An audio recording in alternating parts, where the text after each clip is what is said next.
अस्सलामुअलैकुम, आप देख रहे हैं के न्यूज एचडी। मैं हूं हारिस अली शाह गिलानी। चलते हैं आज की अहम खबरों की तरफ। ताज़ा तरीन खबरों के लिए हमारे साथ रहिए। लिए चलेंगे साहिवाल, जहां से रिपोर्ट कर रहे हैं हमारे deputy bureau chief Mian Ali Raza. Commissioner Sahiwal division doctor Asif Tufail का दौरा Pakpattan. RPO Sahiwal Mahboob Rashid, deputy commissioner Maria Tariq और डीपीओ जावेद इकबाल ने भी हमरा थे।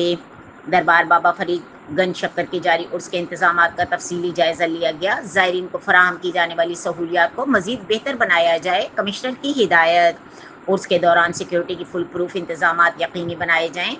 कमिश्नर ने दरबार में कायम कंट्रोल रूम, मिनी हॉस्पिटल, वजू खाने और अवामी वॉशरूम्स का भी मुआयना किया। दरबार में मिसाली सफाई पर कोई समझौता नहीं होगा। वॉशरूम्स की मुसलसल सफाई की जाए।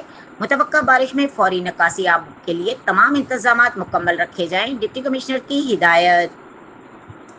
कमिश्नर और आरपीओ ने मुहर्रमुल हराम के मरकजी जुलूस के रूट का भी मुआयना किया। अज़ादारों की सिक्योरिटी पर सूरत मुकद्दम डॉक्टर आसिफ तुफैल, मजालिस और जुलूसों के मॉनिटरिंग के लिए मुंतज़मीन को भी एतमाद में लिया जाएगा।